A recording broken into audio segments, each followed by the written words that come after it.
perezcáis como los otros que no tienen esperanza. 14.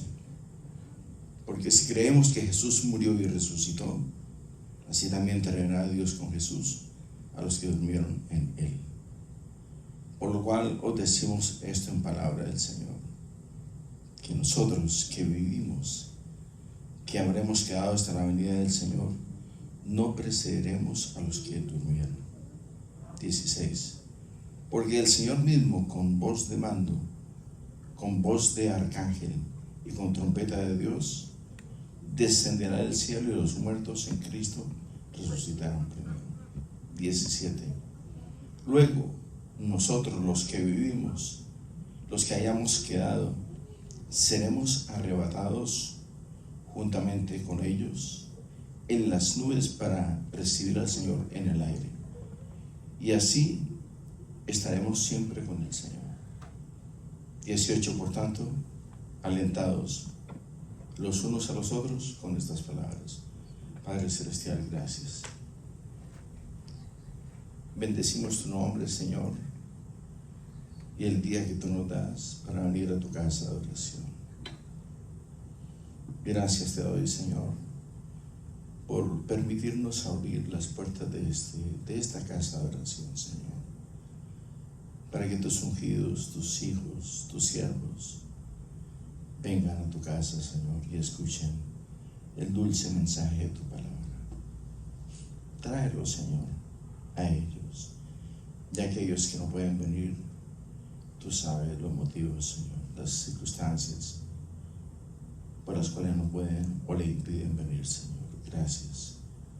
Permítenos hablar tu palabra con la autoridad, con la gracia, con el denuedo, pero también, Señor, con la unción tuya, Señor. En el nombre poderoso de Cristo Jesús te damos gracias. Amén. Bien, tome su asiento. Gracias por ponerse de pie. Hay varios conceptos acerca del arrebatamiento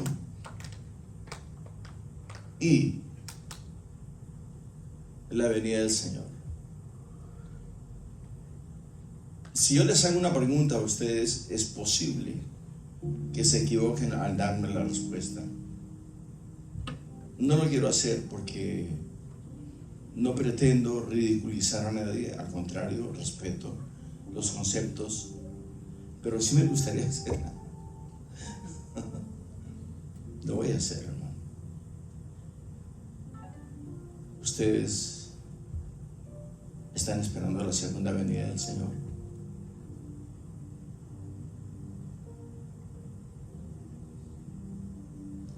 Dígame sí. Es muy importante tener estos conceptos bien definidos, porque de ahí depende nuestra salvación o nuestro encuentro con Él. Bien, quiero decirles algo. El arrebatamiento es uno de los eventos más poderosos, más significativos sobre la faz de la tierra.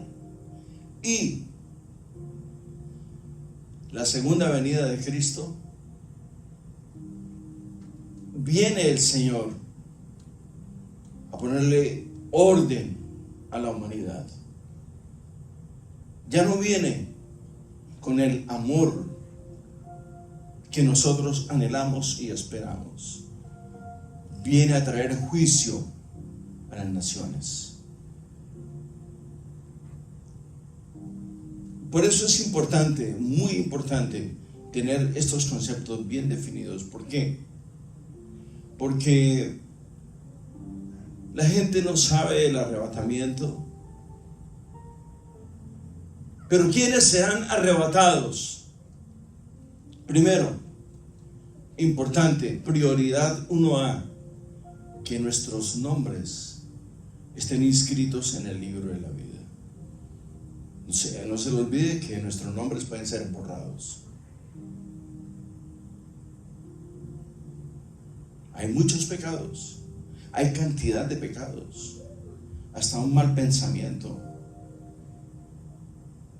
Y no solamente eso, sino palabras que nosotros lanzamos al aire, pero que surten un efecto devastador en aquellos que la reciben. Por eso es muy importante que nosotros tengamos estos conceptos bien definidos. Me gusta mucho lo que dice el versículo 13. Tampoco queremos, hermanos, que ignoréis acerca de los que duermen. Dormir es un vocablo que el Señor utiliza para la carne, cuando el hombre muere. O sea, cuando físicamente el cuerpo fallece. Ese es el término correcto, fallece. Los que mueren, o sea, la gente que fallece sin Cristo, el vocablo para ellos es muerte, mueren. Y el vocablo para los hombres o mujeres, ancianos, jóvenes o niños que recibieron a Jesucristo, duermen. La carne duerme, pero el alma está viva. Aunque el hombre fallezca físicamente, su alma es eterna. Su alma vive para juicio eterno o para gloria eterna.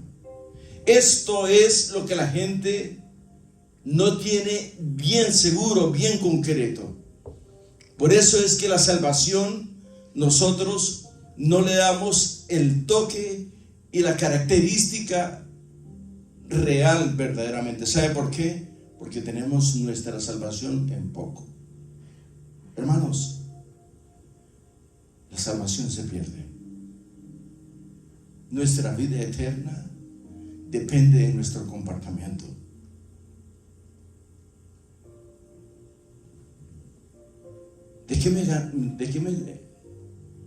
¿Qué ganaría yo si ganase muchas cosas, pero perdiese mi salvación?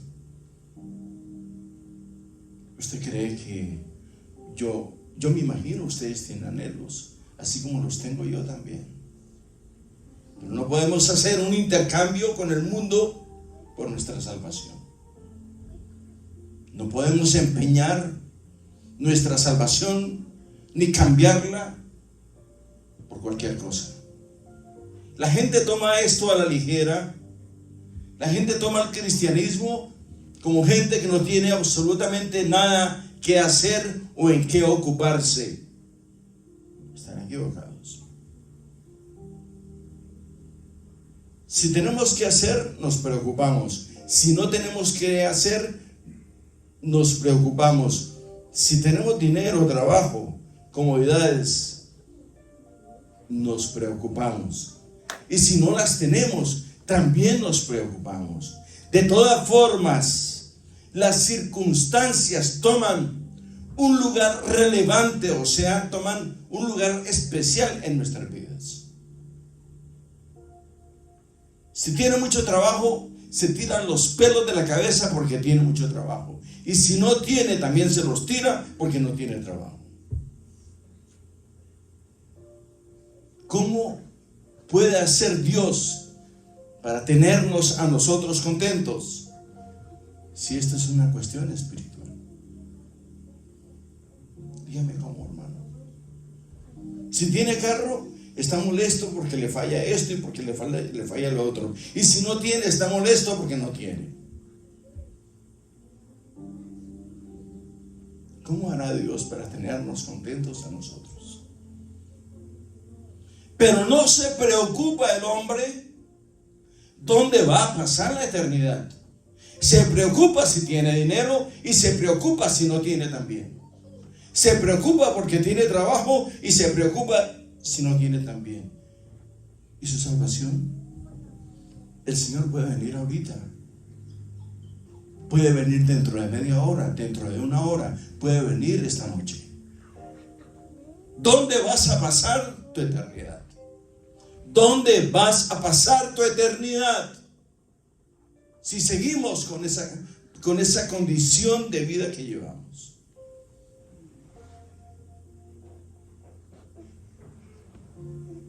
La gente dice que los cristianos son ratones de iglesia. El Señor reprenda a Satanás. Nosotros no somos ratones de iglesia. Nosotros somos gente con gratitud en nuestros corazones por lo que Cristo hizo en la cruz del Calvario, por el milagro poderosísimo. Venció la adversidad, venció a Satanás. Allí fue donde el Señor nos dio la victoria, en la cruz del Calvario. Y tú y yo somos libres, tenemos libertad para cantar, para amar, para trabajar, para servir, para comunicar lo que Dios ha hecho por nosotros. Quiero que vayamos a 1 Corintios.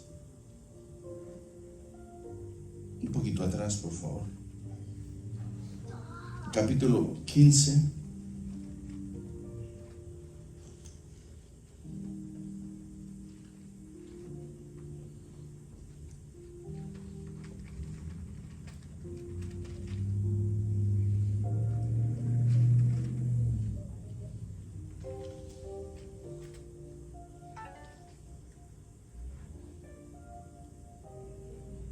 ¿Está conmigo?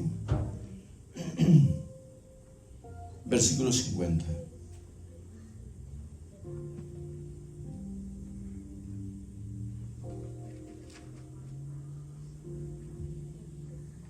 No sé qué concepto tenga la gente acerca del arrebatamiento. Sabemos que es un misterio. Amén. Vamos a leer el capítulo 15, en los versículos 50 al 55, por favor. Lo voy a leer despacio para que usted lo pueda digerir. Pero esto digo, hermanos, que la carne y la sangre no pueden heredar el reino de Dios, ni la corrupción hereda la incorrupción. 51. He aquí os digo un misterio: no todos dormiremos. Cuando dice no todos dormiremos, o sea, no todos moriremos. ¿Ok? Permítame explicar este versículo para poder entender los siguientes. Vuelvo a leer este versículo. He aquí os digo un misterio. ¿Qué es un misterio?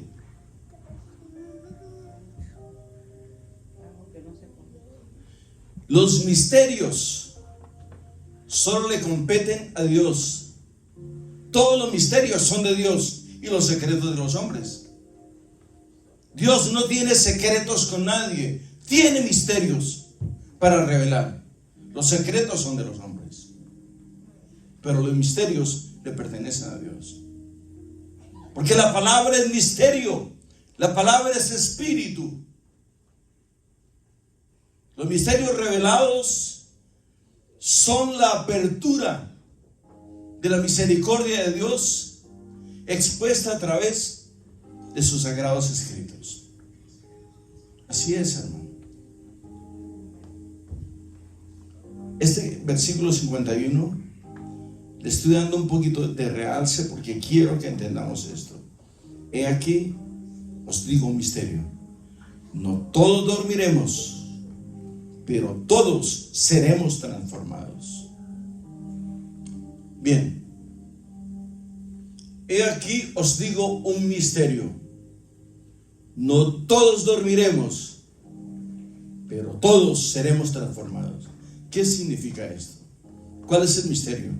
El misterio es que cuando el Señor venga por su iglesia, por su cuerpo, por su esposa, y nos encontremos en el aire con Él, los que hayan fallecido en Cristo y los que no hayan fallecido en Cristo, dice, he aquí no todos dormiremos, pero, ¿qué dice ahí? pero todos seremos transformados, incluyendo los que hayan muerto sin Cristo. Porque en un abrir y cerrar de ojos, los que hayamos fallecido en Cristo, seremos transformados para encontrarnos con Él en el aire. Y los que estemos vivos en ese momento, seremos transformados en un abrir y cerrar de ojos. Este es un misterio grande, muy grande, que la gente no alcanza a percibir o a comprender. No es fácil, hermano. Seremos tomados, si el Señor viniese en este momento, seremos tomados y en el aire seremos transformados. Recibiremos un cuerpo celestial.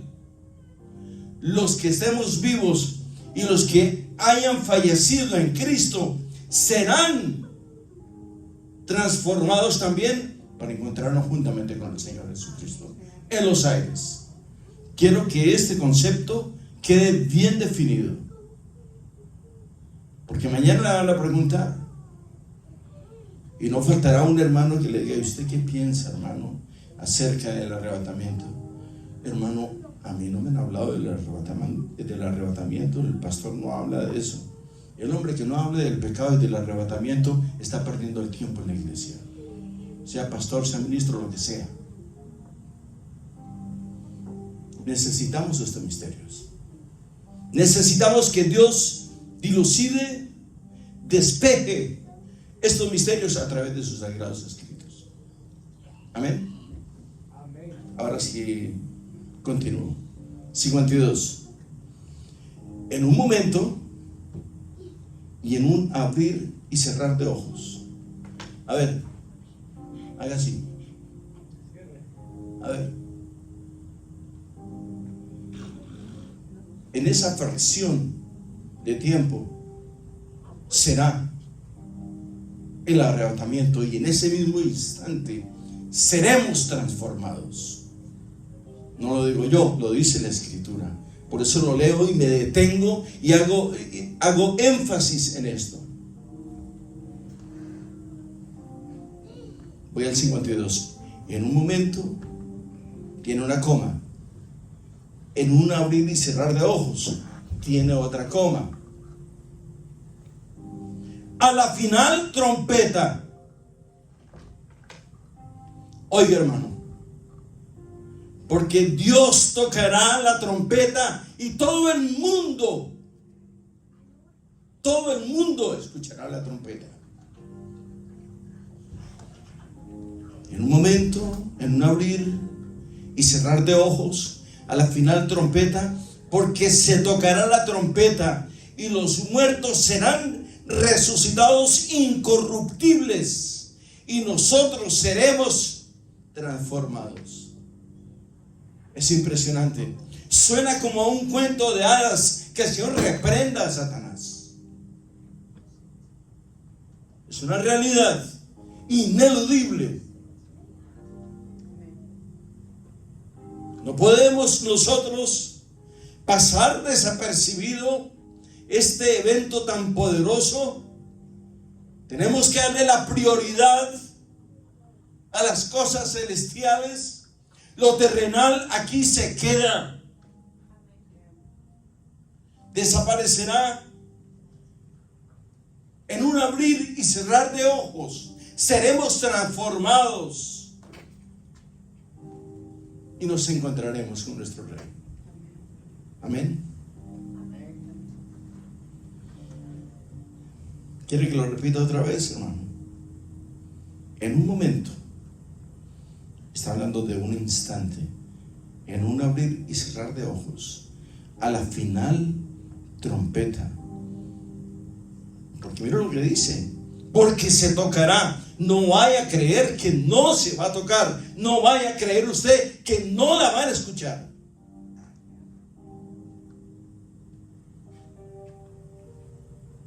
Ese trompetazo, toda la tierra lo escuchará. entonces será el crujir de dientes. Vas a buscar a tu papá, vas a buscar a tu mamá, vas a buscar a tu hermano, a tu hijo, tu hija, tu esposa, tu esposo. Ya no está.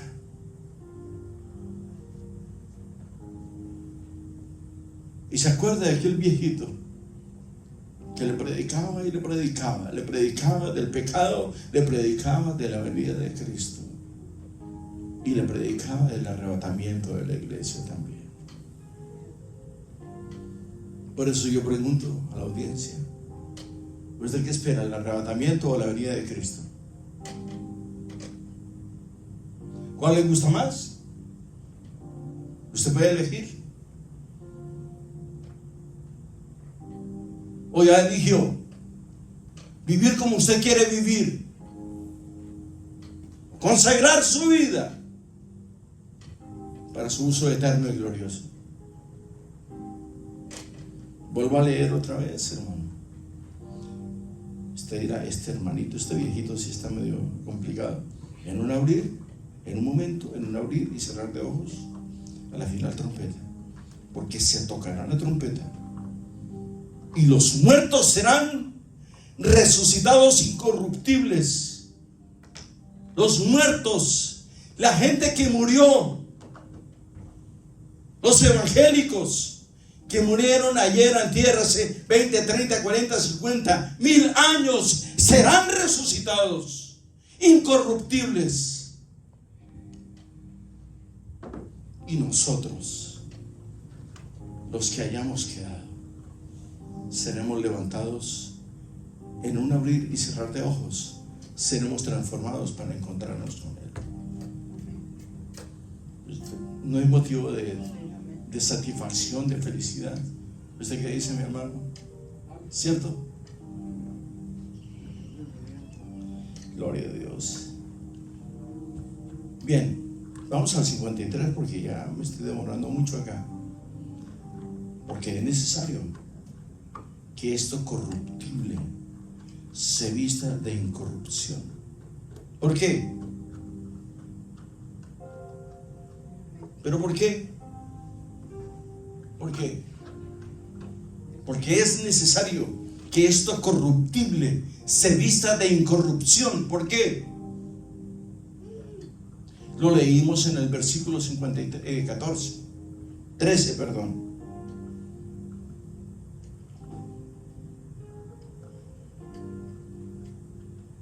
de 1 de Tesalonicenses, y lo leímos en el 50. ¿Qué dice ahí? Pero esto os digo, hermanos, que la carne y la sangre no pueden heredar el reino de Dios, ni tampoco, ni la corrupción heredará la incorrupción. Entonces no tendría sentido, porque la gente cree que no, yo con un par de obras que haga estoy bien. No, hermano, no es por obras para que nadie se gloríe, porque la corrupción no puede heredar incorrupción. O sea, no podemos ser revestidos. Lo corrupto no se puede revestir de incorrupción. Leámoslo. 53. Porque es necesario que esto corruptible, o sea, la carne de los santos, oiga, la carne de los santos, aunque sean santos, su carne no puede entrar al cielo. Porque lo leímos en el 50, que la carne y la sangre no pueden heredar, no pueden entrar, no pueden subir al reino de los cielos. 53. Porque es necesario que esto corruptible se vista de incorrupción y esto mortal se vista de inmortalidad. Si el Señor viniese ahorita y nos toma a nosotros, tenemos que ser totalmente revestidos de inmortalidad. O sea, tenemos que tener un cuerpo santo de parte de Dios para poder entrar al reino de los cielos y primeramente para podernos encontrar con el Señor. No es así que así con todos los defectos que tengo me voy para arriba, no. Esto se queda abajo. Su cuerpecito bonito y bien maquillado, con todos los arreglitos y los miles de dinero, de dólares que le metió a su cuerpecito, se va a quedar aquí, hermano. Con las muelas de oro se van a quedar aquí, hermano. ¿Tiene muelas de oro usted?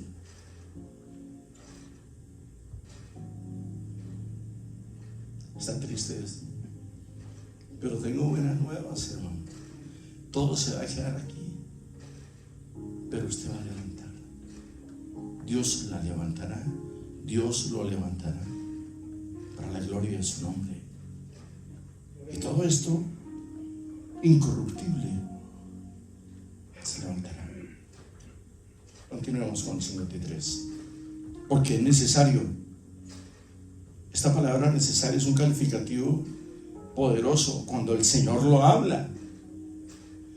Si para nosotros es necesario trabajar, es necesario comer, es necesario dormir, ¿o no? No coma, no trabaje y no duerma, a ver qué le pasa. ¿Qué pasaría, hermano? Si no como y no duermo, ¿me voy a santificar? No, hermano, se va a morir, hermano. Porque es necesario que esto corruptible se vista de incorrupción y esto mortal se vista de inmortalidad. 54. Y cuando esto corruptible se haya vestido de incorrupción y esto mortal se haya vestido de inmortalidad, o sea, cuando este cambio suceda, entonces el Señor nos podrá tomar e introducir al reino de los cielos. Antes no. Cuando esto corruptible se haya vestido de incorrupción y esto mortal se haya vestido de inmortalidad, entonces se cumplirá la palabra que está escrita: sorbida es la muerte en victoria. Sorbida es la muerte, significa hasta aquí llegó tu imperio, muerte. ¿Sabe por qué? Porque estamos ya con el Señor. Allá no hay muerte, allá hay eternidad. Por eso el hombre que le entrega su alma, su vida a Cristo, a partir de ese momento es inmortal. Claro, antes también, pero esa inmortalidad la va a vivir en la presencia del Señor. Los que no hayan entregado su vida al Señor, su alma es inmortal también, pero va a ir al juicio eterno cuando ellos se mueran. Eso es lo que la gente no piensa. Eso es lo que la gente no tiene la menor idea. ¿Sabe por qué? Porque nadie le clarifica, les despeja todos estos conceptos que están en la palabra del Señor. Nadie les dice: mire, si tú no haces esto, vas a pasar la eternidad en el lago de fuego. Es triste esto. Amén. Me gusta el 55 porque el Señor no está retando, pero está sacando a la luz algo poderosísimo y dice: ¿dónde está, oh muerte, tu aguijón? ¿Dónde, oh sepulcro, tu victoria? Aquí está el secreto. En este versículo 55. ¿Dónde está, oh muerte, tu aguijón? ¿Dónde, oh sepulcro, tu victoria? Cuando el Señor Jesucristo va caminando por la vía cruenta y dolorosa, tapizando la vía dolorosa con sus lágrimas y con su sangre. Llega al Gólgota, al monte del Gólgota, donde es el crucificado. Gólgota significa calavera. Allá en ese monte es crucificado el Señor Jesucristo. Él vence la adversidad, vence el pecado. Ese es el misterio.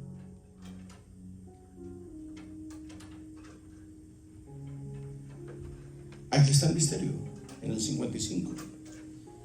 ¿Dónde está, oh muerte, tu aguijón? ¿Y dónde, oh sepulcro, tu victoria? ¿Dónde está, oh muerte? ¿Dónde está, muerte, tu aguijón? Ahora, ¿cuál es el aguijón de la muerte?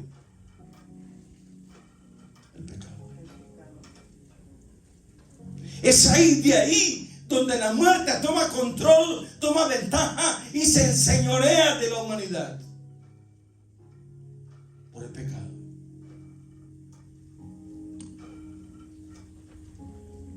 Claro, todos pecamos.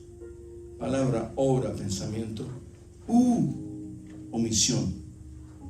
Porque el que sabe hacer lo bueno y no lo hace, esto le es contado como pecado, dice la palabra de Dios. Omisión.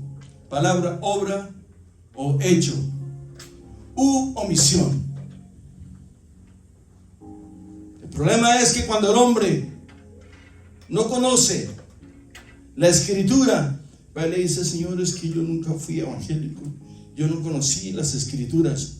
Y el Señor le va a decir: ¿viste alguna vez alguna iglesia evangélica? Oh, sí, tenía una ahí enseguida en mi casa. ¿Tuviste algún familiar cristiano? Sí, mi papá y mi mamá eran cristianos. Un primo, compañero de trabajo, amigo, vecino. Sí, ¿y por qué no fuiste? ¿Por qué no me recibiste? ¿Por qué no tuviste un trato conmigo? Ese es el problema que tenemos. No hay excusa elegante para decirle: Señor, me da mucha pena contigo, Señor Jesucristo, pero allá donde yo vivía no había. No habían evangélicos. Tampoco había televisión, tampoco había radio, no había internet, no había ningún medio ni de locomoción ni de comunicación. Ay, Señor, no te puedo ganar ni una, no es que no la vamos a ganar, porque Él es la santidad, Él lo sabe todo. Sigamos con el 55. ¿Dónde está, oh muerte, tu aguijón?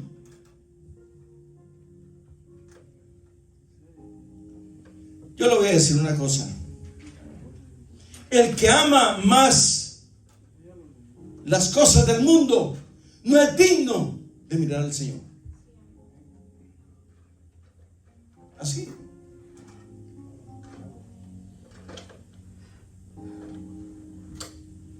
Me llama la atención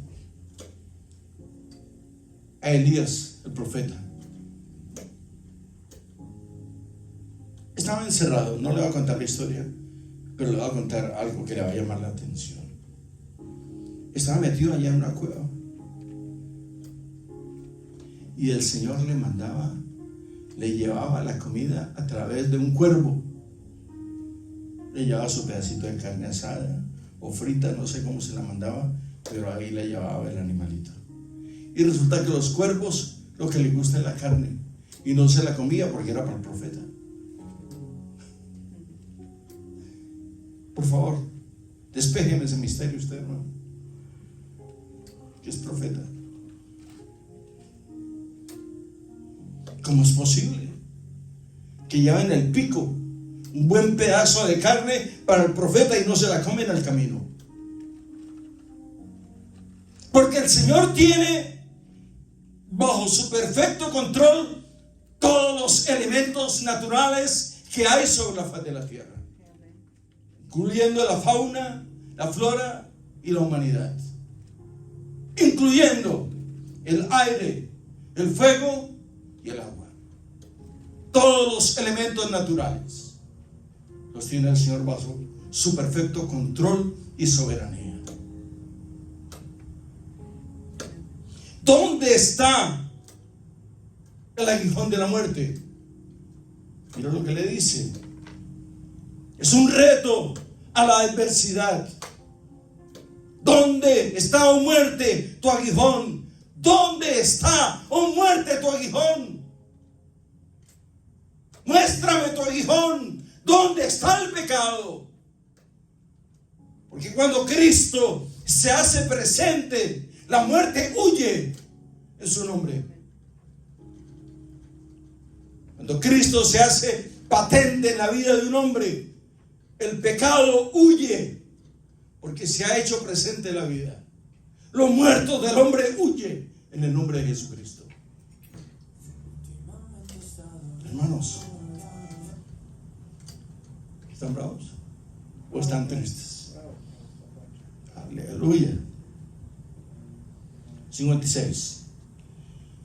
Ya que el aguijón de la muerte es el pecado y el poder del pecado, la ley. Oiga, ya que el aguijón de la muerte es el pecado. ¿Y qué más?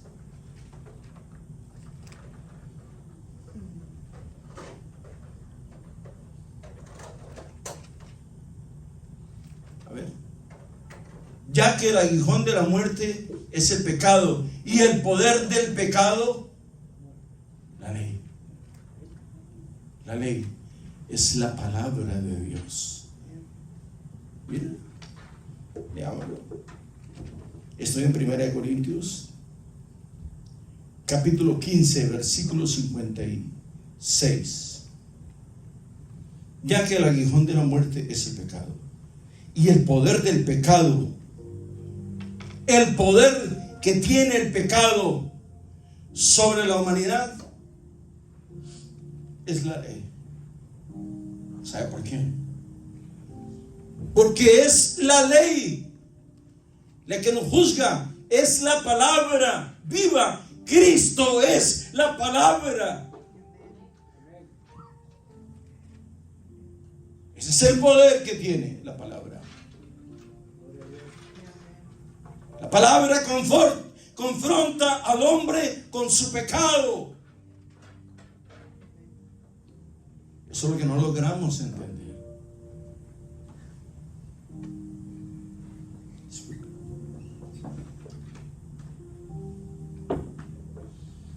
Sí, hermanos.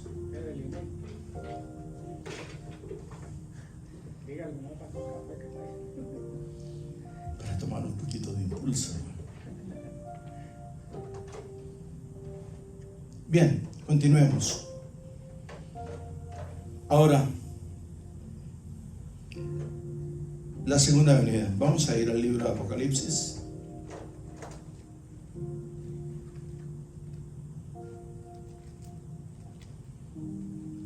Nadie quiere escuchar. Capítulo 19.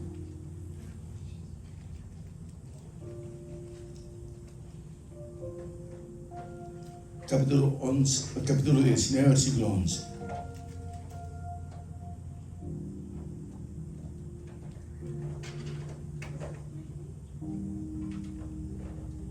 Estamos hablando, ya dejamos el arrebatamiento a un lado. Yo pienso que el cristiano debería leer más el Apocalipsis para que no lo viva. Está duro el Apocalipsis. Mira lo que dice Apocalipsis capítulo 19 versículo 11. Entonces vi el cielo abierto. Esto lo está escribiendo el apóstol Juan, inspirado por el Espíritu de Dios. Entonces vi el cielo abierto y aquí un caballo blanco, y el que lo montaba se llamaba Fiel y Verdadero.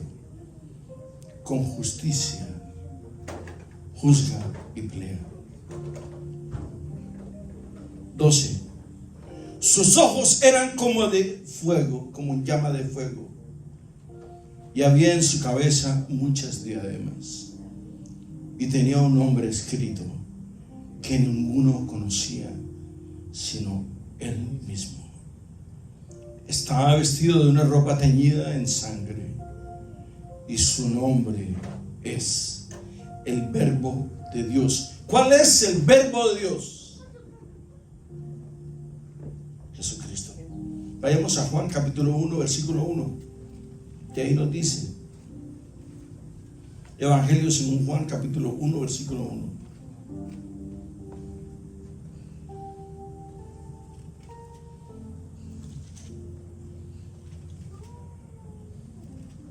Evangelio de Juan capítulo 1, versículo 1.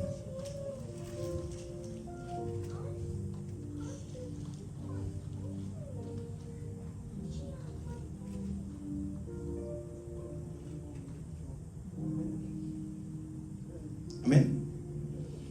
En el principio era el Verbo, y el Verbo era con Dios, y el Verbo era Dios. ¿Quién es? Cristo. ¿Dónde estamos, hermanos?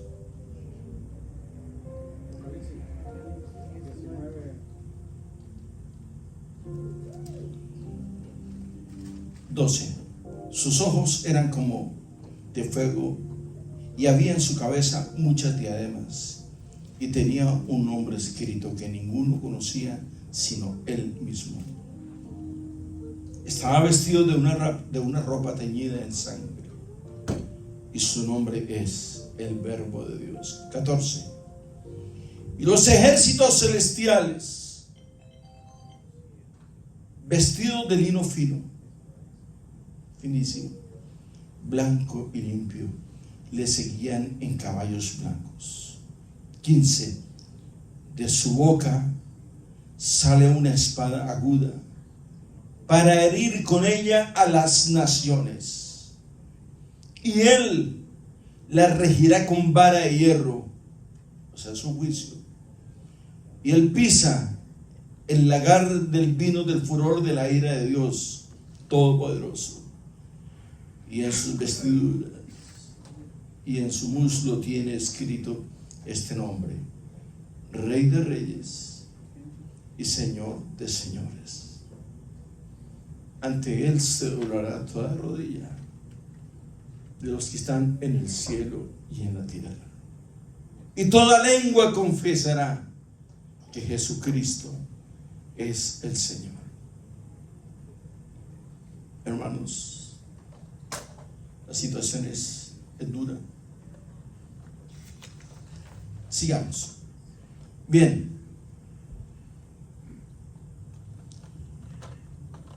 Vamos a ir a 1 Tesalonicenses, vamos a regresarnos un poquito. Vamos a ir al capítulo 4. 1 Tesalonicenses,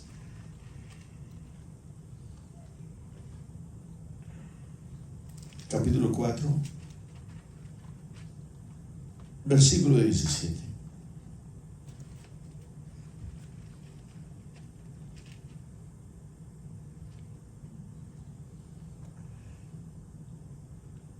Luego nosotros, los que vivimos, los que hayamos quedado, estoy hablando en tiempo presente, no en tiempo futuro, en tiempo presente. Si el Señor viniese hoy, este versículo, 1 Tesalonicenses, capítulo 4, versículo 17, se estuviese cumpliendo. Leámoslo. Luego, nosotros los que vivimos, no es de los que vivíamos, ni los que vamos a vivir. Este versículo se conjuga todos los días en tiempo presente.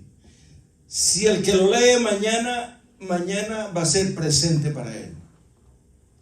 Para nosotros es pasado. El que lo leyó hace 20 o 50 o 200 años fue pasado. Para nosotros es presente.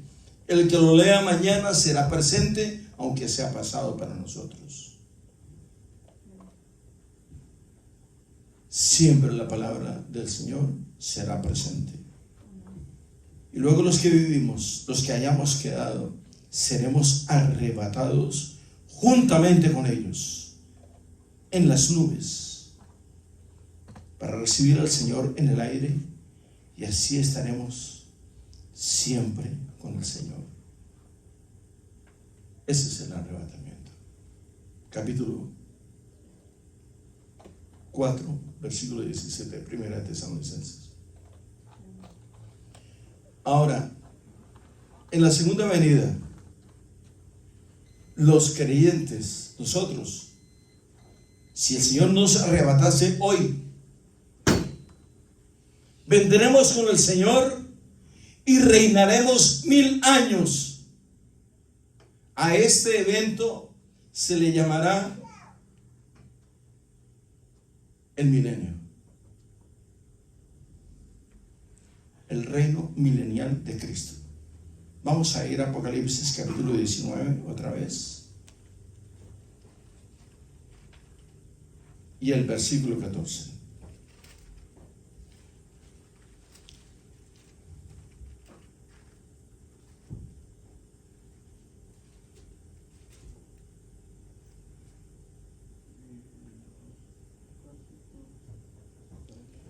Y los ejércitos celestiales, vestidos de lino fino, blanco y limpio, le seguían en caballos blancos.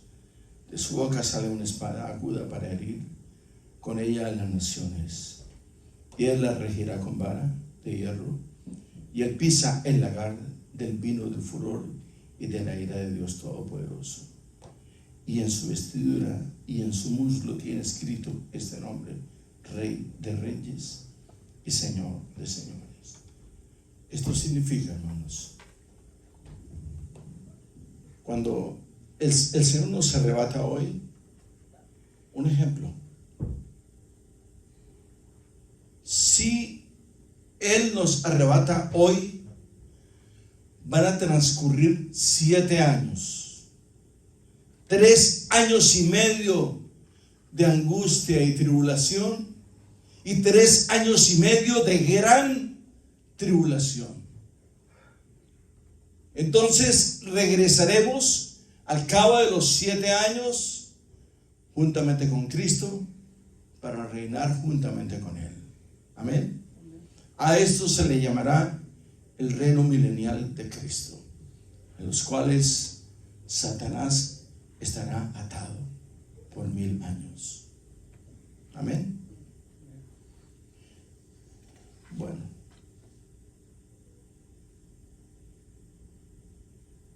vamos a ir a Mateo capítulo 24 y vamos a terminar aquí.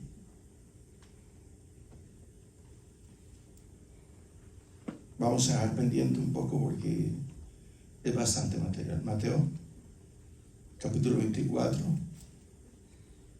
versículo 40 al 42.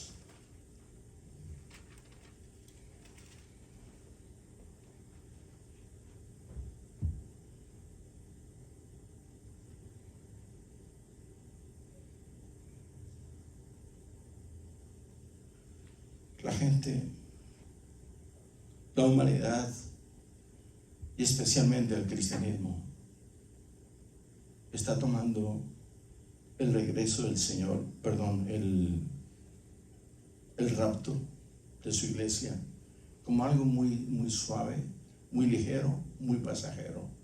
Y estamos equivocados enormemente. Aquí lo vamos a ver.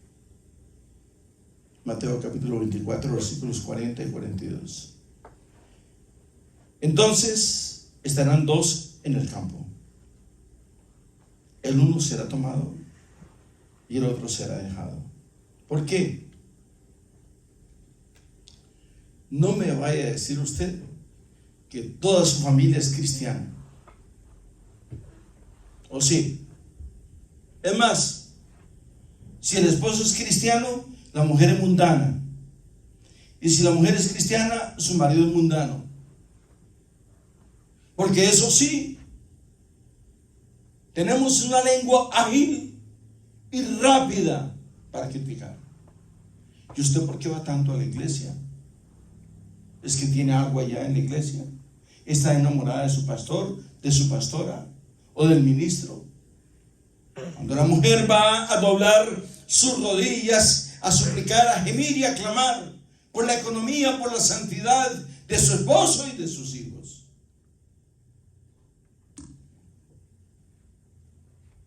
La lengua de nosotros es de carreras.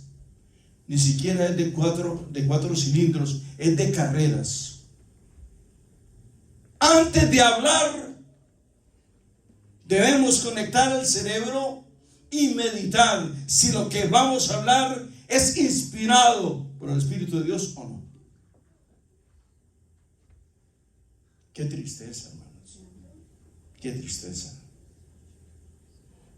Estoy en el versículo 40. Entonces estarán dos en el campo. El uno será tomado y el otro será dejado. Dos mujeres estarán moliendo en un molino. La una será tomada y la otra será dejada. 42. Aquí está el consejo del Señor. Velad.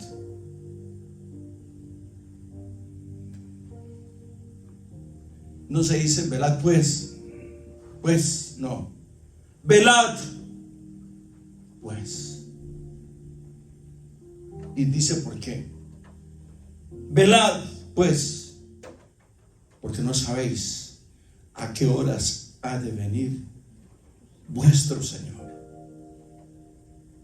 Pero sabed esto, que si el padre de familia supiese a qué hora el ladrón ha de venir, velaría y no dejaría minar su casa. Con esto termino.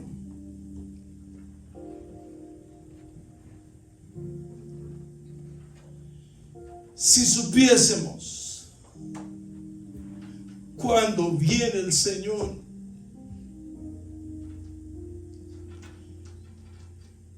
le damos testimonio a nuestros hijos. Pero qué triste es si Él viene y ellos se quedan.